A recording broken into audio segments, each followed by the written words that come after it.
नमस्कार विद्यार्थियों, सभी साहित्य प्रेमियों, विभिन्न प्रकार की प्रतियोगी परीक्षाओं की तैयारी कर रहे विद्यार्थियों का मेरे निजी यूट्यूब चैनल पर स्वागत है। मैं BL सैनी। आज इस ऑनलाइन वीडियो व्याख्यान माला में आदिकाल का प्रसिद्ध लौकिक काव्य की श्रेणी में आने वाला ढोला मारूरा दोहा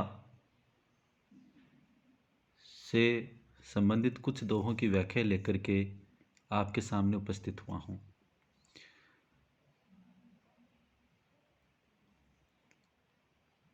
जैसे कि आप सभी विद्यार्थियों को, साहित्य श्रोताओं को इस बात की जानकारी है कि ढोला मारूरा दोहा राजस्थान का प्रसिद्ध लोकगाथा काव्य है, जो कि एक श्रृंगार से परिपूर्ण रचना है। इस काव्य में मारवणी और मालवणी दोनों नारियों की स्थिति, मानसिकता और उनकी विरहाकुल अनुभूतियों को मार्मिक संदेश के माध्यम से अभिव्यक्ति दी गई है। BA पाठ प्रथम वर्ष में जो पाठ्यक्रम में अंश लिया गया है वह मारवाणी के संदेश का अंश है। मारवाणी ढाडी को संदेश लेकर के ढोला के पास भेजती है और कहती है कि मेरा ये विरह वेदना से व्यथित जो संदेश है, तुम इसे मेरे प्रियतम पति के पास पहुंचा दो। इस संदेश में मारवाणी के मन की मनोदशा को भली प्रकार से समझा जा सकता है। कहीं तो वो अपने आप को विरह वेदना में जलकर कोयला बताती है, कहीं वो कहती है कि मारवाणी के यौवन का कमल विकसित हो गया है, आखिर तुम भरमर बनकर क्यों उसके रस का पान नहीं करते हो। कभी वो कहती है कि मेरी यौवन की फसल पक चुकी है, तुम उसको काट करके क्यों नहीं उसका भोग करते हो। वह तो यहाँ तक भी कह देते कि मेरी यौवन रूपी तलैया फूट रही है, तुम्हें शीघ्र ही आकर के इस पर पाल बांधनी चाहिए, कहीं ऐसा न हो कि जीवन का सार ही समाप्त हो जाए। इस प्रकार की मनोदशा को पाठ्य पुस्तक के संकलित काव्यांश में अभिव्यक्ति दी गई है। यह अभिव्यक्ति एक वीरण्य की यौवन के बाहर से छटपटाती हुई नारी की मनोदशा का प्रत्यक्ष अंकन है। संपूर्ण संदेश बड़ा ही प्रभावशाली और मार्मिक बन पड़ा है। हम इसी संदेश की, या ये कह सकें कि संकलित अंश की व्याख्याएं आपके सामने प्रस्तुत करने का प्रयास करेंगे।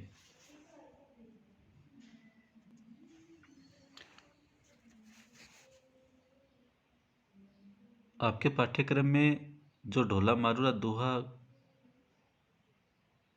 से संकलित दोहे लिए गए हैं, वे सारे के सारे नरोत्तम दास द्वारा संपादित ढोला मारूरा दोहा से संकलित हैं और मारवाणी का संदेश को आधार या उससे संबंधित दोहों को यहाँ लिया गया है। इनकी व्याख्याएं अपन विस्तार से करने का प्रयास करते हैं। तो अपन व्याख्या देखते हैं। ढाडी जई साहिब मिलई, यूं दाखविया जाई, जोबन कमल विकासियों, भमर न बैसई आई। ढाडी एक संदेशड़ों, ढोले लगी लई जाई, जोबन चापऊ मवरियों, कड़ी न चुटई आई। ढाडी एक संदेशड़ों, ढोले लगी लई जाई, कण पाकव कर्षण हुआ, भोग लियऊ घर आई। ढाडी एक संदेशड़ों, ढोले लगी लई जाई, जोबन फटी तलावड़ी, पाली न बंधव काई। पंथी एक संदेशड़ों, लग ढोलव पहचाई, विरह महादव जाग्यऊ, अगिन बुझावों आई। पही भमता जय मिलई, तऊ प्री आंखें भाई, जोबन बंधन तोड़ई, बंधन घातव आए। ढाडी एक संदेश वाहक जाति, वे ये कह सकते हैं कि भ्रमण करते हुए जो गायन का काम भी करते हैं या गीतों के माध्यम से अपनी कथाओं को प्रकट करते हैं। तो ढाडी यहाँ एक संदेश वाहक के लिए है। साहिब पति या प्रियतम के लिए है, ढोला के लिए है। दाखविया, दाखविया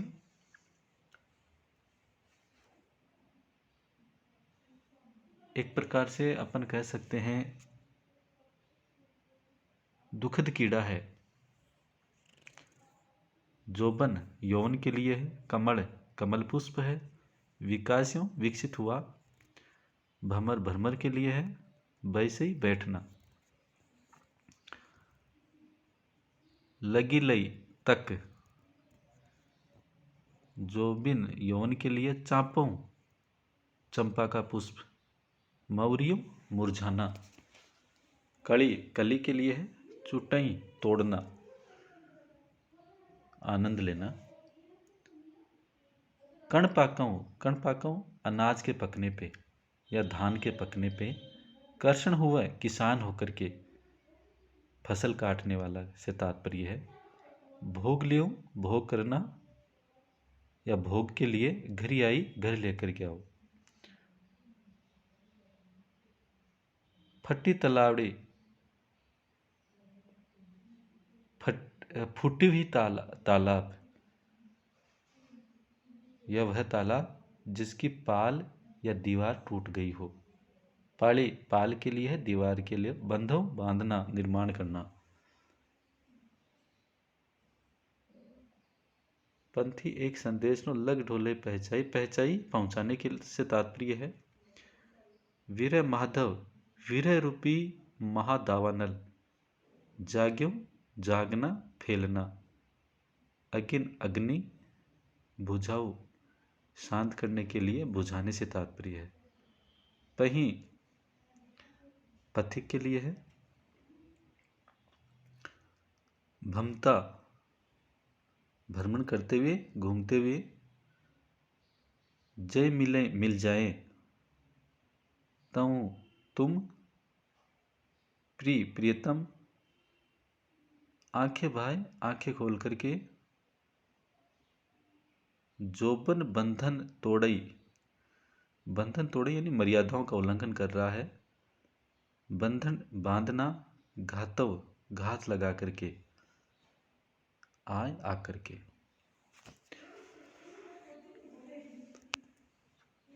राजस्थानी भाषा में लिखा हुआ यह एक लोक गाथा काव्य है। यहाँ मारवाणी अपने वीर वेदना से युक्त संदेश को ढाडी के माध्यम से अपने पति ढोला के पास पहुंचाती है। पाठ्यक्रम का ये जो काव्यांश है जिसकी चर्चा अपन कर रहे हैं, नरोत्तम दास द्वारा संपादित ढोला मारुआ दोहा से लिया गया है। मारवाणी ढाडी को जो संदेश दे रही है अपने पति ढोला के पास पहुंचाने के लिए, उसी को कहती हुई कह रही है कि ढाडी जय साहिब मिले, यूं दाखिया जाई। कि है ढाडी, तुम जो ये मेरा संदेश मेरे पति ढोला के पास लेकर के जा रहे हो, जय साहिब मिले, अगर तुमको वहाँ साहिब या मेरे पति प्रियतम मिल जाते हैं, यूं दाखिया जाई, तो उनके पास जाकर के इस बात को प्रकट करना कि मैं किस प्रकार से दुखद कीड़ा जीवन में सहन कर रही हूँ, अर्थात विरह वेदना रूपी कीड़ा मेरे जीवन को कैसे समाप्त कर रहा है। तो उनको कहना कि जोबन कमल विकास्यों, भमर न वैसे आई, कि मेरा यौवन रूपी कमल विकसित हो चुका है, तुम भंवरा बन करके शीघ्र इस पर बैठो और इसके मकरंद का पान करो। कहने का तात्पर्य है कि जिस प्रकार से कमल के विकसित होने के बाद भ्रमर उस पर आकर के उसके मकरंद का पान करता है और उस पर बैठता है, वैसे ही मेरा यौवन रूपी कमल भी विकसित हो चुका है और तुमको भ्रमर बन करके अर्थात भंवरे के समान मेरे यौवन का आनंद लेकर के इसके पास इसका लुत्फ उठाना चाहिए। डाडी एक संदेश ढोले लगी लई जाई, कि हे डाडी मेरा एक संदेश और तो मेरे पति ढोला के पास लेकर के जा और उनको कहना, जोबन चापो मवरियों कली न छुटई आई, कि मेरा यौवन चंपा के पुष्प के सदृश से मुरझा रहा है। कली न छुटई आई, क्या तुम शीघ्र आकर के ही इस यौवन रूपी चंपा के फूल की कली को तोड़ना नहीं चाहोगे, अर्थात तुम्हें शीघ्र ही आकर के इस यौवन रूपी पुष्प को मुरझाने से पहले ही इसको तोड़ करके और अपने जीवन का आनंद लेना चाहिए, अर्थात कहीं ऐसा न हो कि यौवन रूपी पुष्प मुरझा जाए और तुम्हें पछतावे के अलावा कुछ भी न मिले।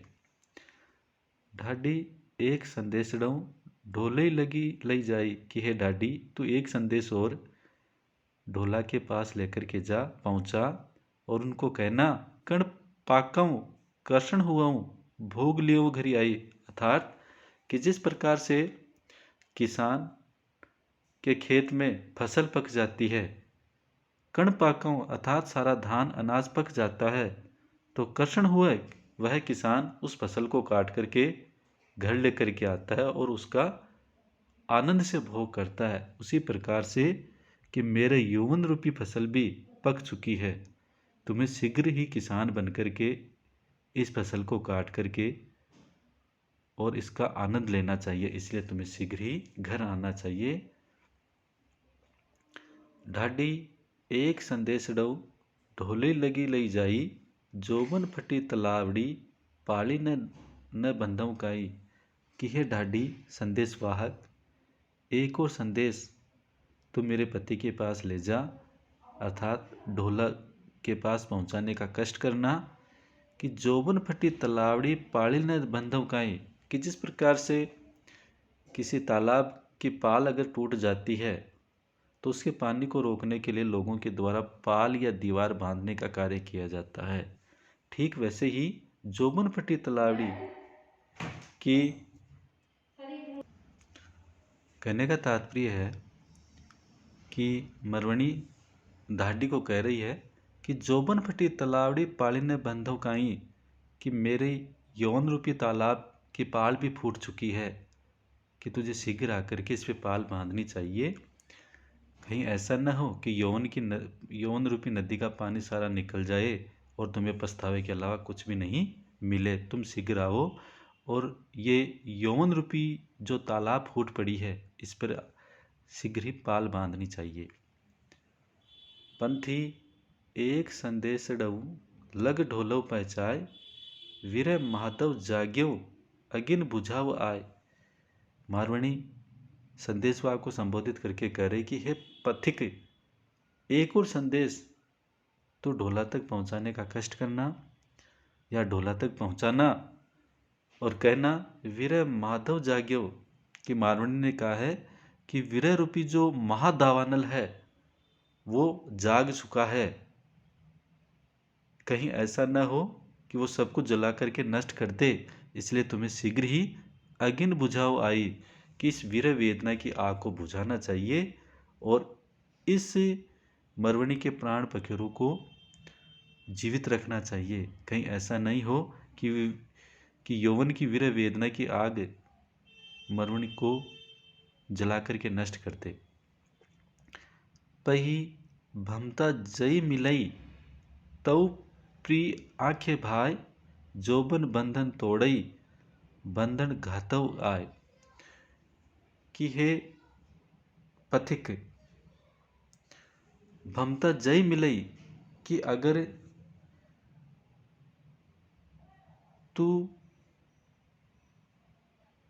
संदेश लेकर के जा रहा है और तुझे घूमते हुए टहलते हुए तो प्रिय आँखें भाई कि मेरे प्रियतम अगर तुम्हें प्राप्त हो जाते हैं तो उनकी आंखें खोलना और इस बात का उनको एहसास कराना कि यौवन बंधन तोड़े, कि यौवन अपने बंधनों को तोड़ रहा है। कहने का तात्पर्य कि तुम्हारी पत्नी मारवणी यौवन की पूर्णता को प्राप्त कर चुकी है और कहीं ऐसा न हो कि वह अपने यौवन को मर्यादाओं में बांध रखी है,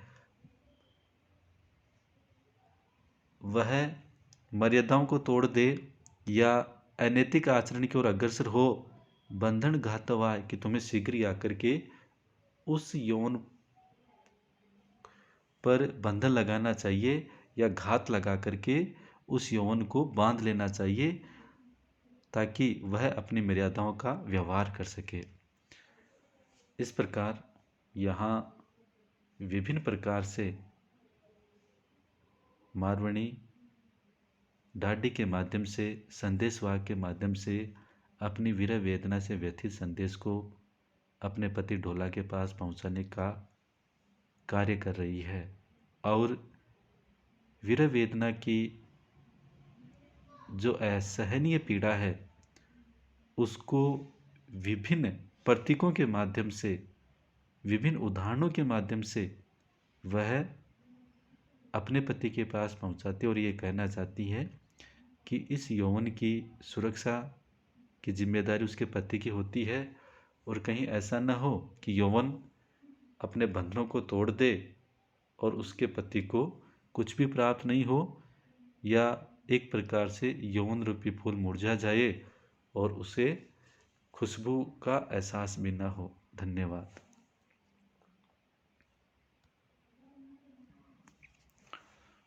धन्यवाद विद्यार्थियों। आशा करता हूँ कि आपको ढोला मारूरा दोहा के संकलित अंश की दोहों की व्याख्याएं अवश्य ही पसंद आई होगी और वियोग श्रृंगार का आपने अवश्य ही आनंद उठाया होगा। वीडियो को अवश्य लाइक करें। शीघ्र ही आगे के अंश की व्याख्या लेकर के आपके सामने उपस्थित होंगे। धन्यवाद।